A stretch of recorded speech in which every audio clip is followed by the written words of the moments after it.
नमस्कार दोस्तों, welcome to Abhinav competition classes. मैं हूं अनीता। मेरा टॉपिक है आज क्षेत्रफल। मैं आज आप क्षेत्रफल के बारे में बताऊंगी और क्षेत्रफल से संबंधित जितने भी फार्मूले होते हैं उन सब के बारे में बताऊंगी, क्योंकि क्वेश्चन जो होते हैं वो फार्मूला बेस्ड क्वेश्चन पूछे जाते हैं। जब आपको फार्मूला पता होगा तो आप उन क्षेत्रफल के संबंधित सभी क्वेश्चंस को आसानी से सॉल्व कर पाएंगे। आइए दोस्तों, हम लोग क्षेत्रफल के बारे में जानते हैं। क्षेत्रफल कहते किसे हैं? तो क्षेत्रफल हम बंद आकृतियों द्वारा घेरे गए तल के परिमाण को क्षेत्रफल कहते हैं। यानी क्षेत्रफल निकालने हम सिर्फ उसी आकृति का निकाल सकते हैं जो आकृति हमारी बंद होगी। जैसे कि हम लोग आयत का क्षेत्रफल, वृत्त का क्षेत्रफल, गोले का क्षेत्रफल, त्रिभुज का क्षेत्रफल। दोस्तों, ये जितने भी आकृतियां हैं ये सब बंद हैं। एक सीमा रेखा है, इस सीमा रेखा से घिरी हुई आकृति के सतह के क्षेत्र को हम क्षेत्रफल कहते हैं। इस क्षेत्रफल की इकाई को वर्ग इकाई कहते हैं। जैसे कि हम अगर किसी वर्गाकार टाइल्स का क्षेत्रफल 10 मीटर स्क्वायर है या 10 वर्ग मीटर है तो इसकी यूनिट हमारी मीटर स्क्वायर है। ठीक है। क्षेत्रफल को हम ए से रिप्रेजेंट करते हैं। क्षेत्रफल मतलब एरिया। एरिया को हम किससे रिप्रेजेंट करेंगे? ए से रिप्रेजेंट करेंगे। क्षेत्रफल कहते किसे हैं? बंद आकृति द्वारा घेरे गए तल के परिमाण को क्षेत्रफल कहते हैं। क्षेत्रफल की इकाई स्क्वायर यूनिट या वर्ग इकाई होती है। अब हम लोग क्षेत्रफल के कुछ फार्मूले देखेंगे और उनको हम याद करने की कोशिश करेंगे। त्रिभुज का क्षेत्रफल। एक त्रिभुज है, इस त्रिभुज का बेस b है और ऊंचाई h है। इस त्रिभुज का क्षेत्रफल है एरिया A इक्वल टू 1/2 आधार इंटू ऊंचाई, यानी 1/2 बेस इंटू हाइट। तो एरिया इक्वल टू 1/2 आधार यानी बेस आपका b है और इस त्रिभुज की ऊंचाई आपको h दे रखी है तो यहाँ हम h लिख देंगे। तो area equal to 1/2 into b into h, ये आपका त्रिभुज का क्षेत्रफल है। उम्मीद करते हैं आपको ये समझ में आ गया होगा। अब हम लोग आगे पढ़ते हैं समबाहु त्रिभुज का क्षेत्रफल। समबाहु त्रिभुज उस त्रिभुज को कहते हैं जिसकी सभी भुजाएं समान हों, अर्थात सभी भुजाएं बराबर हों, उसे हम समबाहु त्रिभुज कहते हैं। इस समबाहु त्रिभुज की भुजा ए है, यानी तीनों भुजाओं की लंबाई ए है। इस समबाहु त्रिभुज का क्षेत्रफल √3/4 इंटू ए स्क्वायर होता है, जहाँ ए क्या है? इस समबाहु त्रिभुज की भुजा की लंबाई होती है। आइए दोस्तों, हम लोग विषमबाहु त्रिभुज का क्षेत्रफल पढ़ते हैं। विषमबाहु त्रिभुज किसे कहते हैं? जिसकी सभी भुजाएं अलग अलग हों, यानी सभी भुजाओं की लंबाइयाँ अलग अलग हों। जैसे इस त्रिभुज ये वाली लंबाई ए है, ये वाली लंबाई बी है, ये वाली लंबाई सी है। हमें इस आकृति जो ये बंद आकृति है, इस बंद आकृति का हमें क्षेत्रफल निकालना है। इसकी तीनों भुजाएं अलग अलग हैं। इसका क्षेत्रफल निकालने का फार्मूला दोस्तों अंडर रूट के अंदर s minus a s minus b s minus c होता है, जहाँ s को हम लोग सेमी पैरामीटर कहते हैं, यानी अर्ध परिमाप। इस s को अब कैसे निकालेंगे? तो s बराबर a plus b plus c by 2। A और बी और सी इस त्रिभुज की अलग अलग भुजाएं हैं। इस तरह से हम विषमबाहु त्रिभुज का क्षेत्रफल निकालते हैं under root s minus a s minus b s minus c, जहाँ s है आपका a plus b plus c by 2। अब हम लोग दोस्तों समद्विबाहु त्रिभुज के क्षेत्रफल के बारे में पढ़ेंगे। समद्विबाहु त्रिभुज किसे कहते हैं? समद्विबाहु मतलब जिसकी समान हो दो भुजाएं, अर्थात ऐसा त्रिभुज जिसकी दो भुजाएं समान होंगी उसे हम समद्विबाहु त्रिभुज कहते हैं। इस त्रिभुज में दो भुजाएं ये की लंबाई बराबर है, ये बी है, ये ए है, इसका बेस बी है। इस त्रिभुज की दो भुजाएं बराबर हैं, इसलिए इसे हम समद्विबाहु त्रिभुज कहेंगे। अब इसका फार्मूला क्या होता है?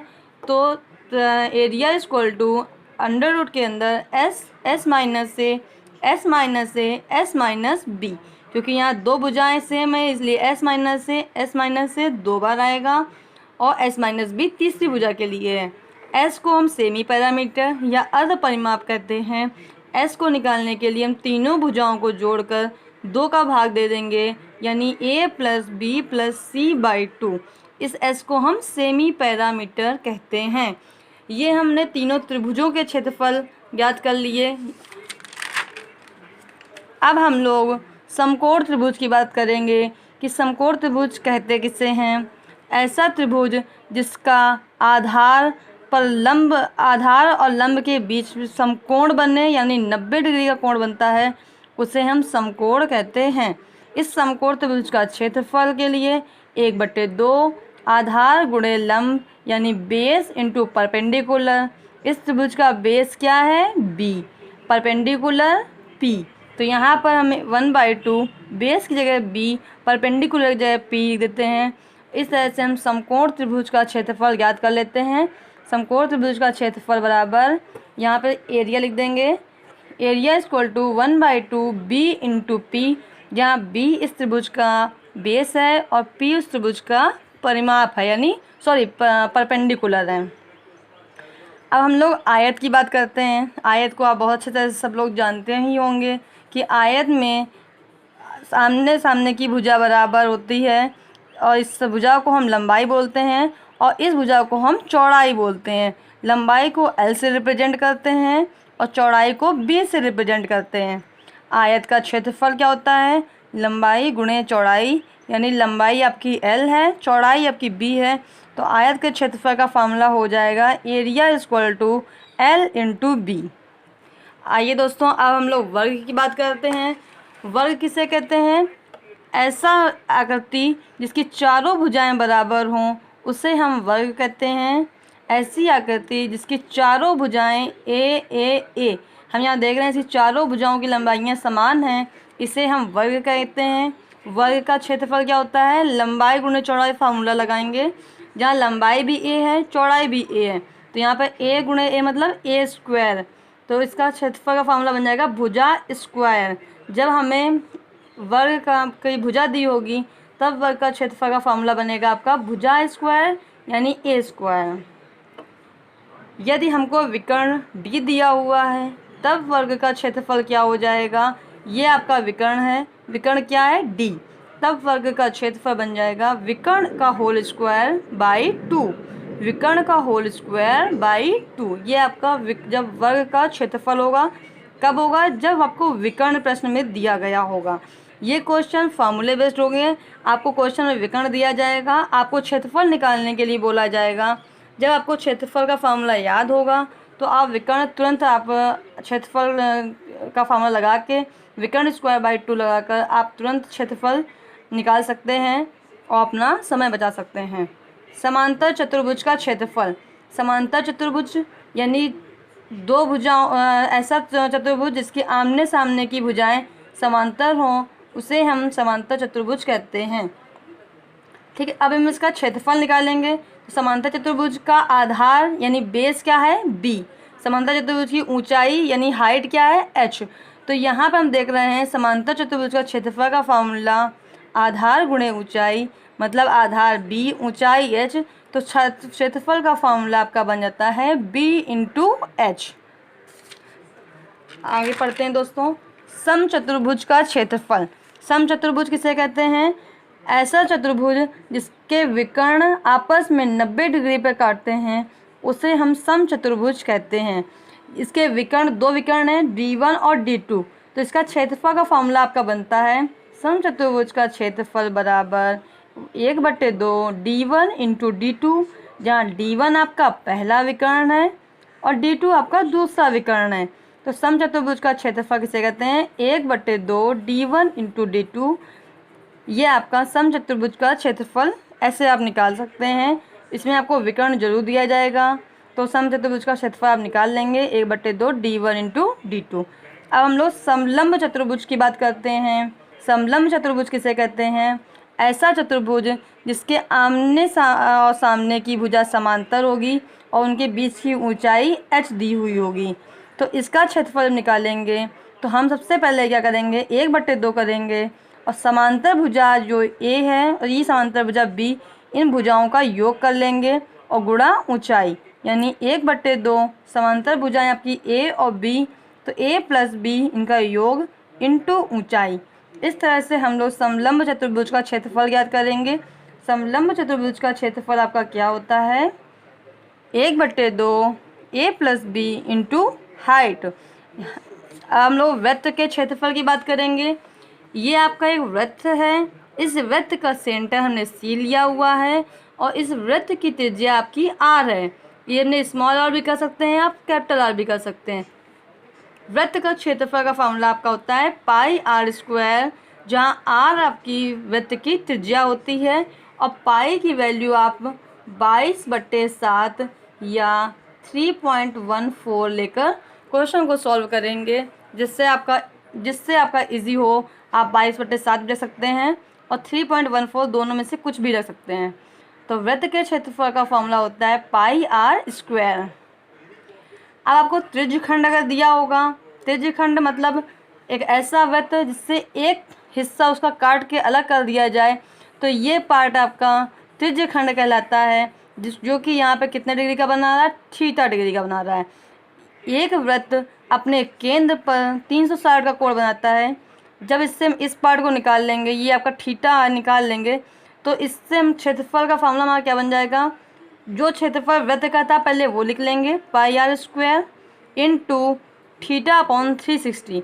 360 से इसलिए डिवाइड कर रहे हैं क्योंकि केंद्र पर बना कोण 360 का होता है। ये आप सबको पता होना चाहिए कि केंद्र पर कितने डिग्री कोण बनता है। ये जब पूरा घूम जाएगा तो 360 कोण बनाएगा। हमें सिर्फ इतने का निकालना है, थीटा का। तो थीटा में 3/60 का डिवाइड कर देंगे, तो और πr² का गुणा करके हम त्रिज्यखंड के क्षेत्रफल का फॉर्मूला निकाल लेते हैं। अब हम लोग अर्धवृत्त की बात करेंगे, तो हम वृत्त को 2 हिस्सों में डिवाइड कर देते हैं। तो हमारा आधा हिस्सा जो होता है वो अर्धवृत्त का पार्ट कहलाता है। इसका सेंटर वही रहेगा C और त्रिज्या आपकी r ही रहेगी। बस क्षेत्रफल में अर्धवृत्त का क्षेत्रफल है, इसलिए क्षेत्रफल आपका जो वृत्त का क्षेत्रफल होता है उसमें 2 का डिवाइड कर देंगे, यानी पूरे वृत्त के क्षेत्रफल में अगर 2 का भाग दे देते हैं तो अर्धवृत्त का क्षेत्रफल निकल आता है। पूरे वृत्त का क्षेत्रफल πr² होता है। हमें अर्धवृत्त का क्षेत्रफल निकालना है तो πr²/2, यानी इसमें 2 का डिवाइड कर देंगे, तो πr²/2 आपका अर्धवृत्त का क्षेत्रफल हो जाएगा। दोस्तों, अब कमरे की चारों दीवारों का क्षेत्रफल, ये क्वेश्चन आपका बहुत पूछा जाता है। तो कमरे की चारों दीवारों का क्षेत्रफल का फॉर्मूला क्या होता है, 2 इंटू ऊँचाई, लंबाई प्लस चौड़ाई, यानी उस कमरे की लंबाई और चौड़ाई को हम जोड़ देंगे और ऊंचाई से गुणा कर देंगे, यानी 2 into h l plus b, 2l plus b into h। ये आपकी कमरे की चारों दीवारों का क्षेत्रफल हो जाता है, यानी area equal to 2l plus b into h। कमरे की लंबाई और चौड़ाई को जोड़कर उसमें ऊंचाई का गुणा कर देंगे एंड 2 का भी मल्टीप्लाई कर देंगे, तो आपका फॉर्मूला बन जाएगा 2l plus b into h। ये आपके कमरे की चारों दीवारों का क्षेत्रफल है। अब समषटभुज का क्षेत्रफल, जैसे हम समबाहु त्रिभुज का निकाल लेते हैं, ऐसे ही हमारा समषटभुज, यानी समषटभुज में 6 भुजाएं होंगी, तो 6 का मल्टीप्लाई कर देंगे और समबाहु त्रिभुज का फॉर्मूला होता है √3/4 भुजा स्क्वायर। तो बाकी फार्मूला पूरा वही रहेगा, बस हम समषटभुज है, यानी इसमें कितनी भुजाएं होंगी, 6 भुजाएं होंगी, तो 6 का गुणा कर देंगे, 6 इंटू √3/4 भुजा स्क्वायर। ये आपका समषटभुज का क्षेत्रफल बन जाएगा। उम्मीद करते हैं दोस्तों आपको ये सब चीज़ें समझ में आई होंगी। अब इस सब क्षेत्रफल को मैं एक जगह पे पूरा कलेक्ट करके लिख लेती हूँ ताकि आपको याद करने में आसानी रहे। इसको आप किसी भी कॉपी में कहीं पर भी नोट करके रख लीजिए और कोई भी क्वेश्चन आप सॉल्व करते हैं तो आपको हेल्प मिलेगी क्वेश्चन को सॉल्व करने में। त्रिभुज का क्षेत्रफल बराबर 1/2 आधार गुणे ऊंचाई, यानी 1/2 बेस इंटू हाइट। समबाहु त्रिभुज का क्षेत्रफल √3/4 भुजा स्क्वायर। समषटभुज आएगा यह का क्षेत्रफल 6 इंटू √3/4 भुजा स्क्वायर। समद्विबाहु त्रिभुज का क्षेत्रफल अंडर रूट के अंदर s minus a s minus b, जहाँ s आपका क्या होता है a plus b plus c/2। विषमबाहु त्रिभुज का क्षेत्रफल क्या हो जाएगा, अंडर रूट के अंदर s minus a s minus b s minus c, जहाँ s आपका है a plus b plus c/2। ये क्वेश्चन ये सब हम आगे बता चुके हैं, यहाँ सिर्फ आपको हम रिवाइज करवा रहे हैं। अब फिर देखिए समकोण त्रिभुज का क्षेत्रफल 1/2 आधार गुणे लंब, यानी बेस इंटू परपेंडिकुलर बाय 2। ये आपका समकोण त्रिभुज का क्षेत्रफल है। आयत का क्षेत्रफल लेंथ इंटू लंबाई इंटू चौड़ाई। वर्ग का क्षेत्रफल भुजा स्क्वायर। अगर विकर्ण दिया है तो विकर्ण का होल स्क्वायर बाई 2। ये आपका वर्ग का क्षेत्रफल है। समांतर चतुर्भुज का क्षेत्रफल आधार गुणे ऊंचाई यानी बेस इंटू हाइट। ये आपका समांतर चतुर्भुज का क्षेत्रफल है। सम चतुर्भुज में विकर्ण दिए होते हैं तो 1/2 d1 इंटू d2। समलंब चतुर्भुज आमने सामने की दो भुजाओं का योग में ऊंचाई का गुणा कर देंगे और 2 से डिवाइड कर देंगे, यानी 1/2 a plus b into h. वृत्त का क्षेत्रफल पाई आर स्क्वायर। यहाँ मैं आपका त्रिज्या को कैपिटल आर दिया, उससे कोई मतलब नहीं है। त्रिज्या यहाँ पर मतलब सिर्फ त्रिज्या से है, पाई आर स्क्वायर। त्रिज्या खंड का क्षेत्रफल पाई आर स्क्वायर θ/360। अर्धवृत्त का क्षेत्रफल पाई आर स्क्वायर बाई 2 का डिवाइड कर देंगे तो आपका अर्धवृत्त का क्षेत्रफल निकल आएगा। कमरे की चारों दीवारों का क्षेत्रफल 2l plus b into H. ये आपकी कमरे की चारों दीवारों का क्षेत्रफल है। Thank you friends. अगर आपको मेरा वीडियो पसंद आया हो तो प्लीज़ इसको लाइक सब्सक्राइब अवश्य करें।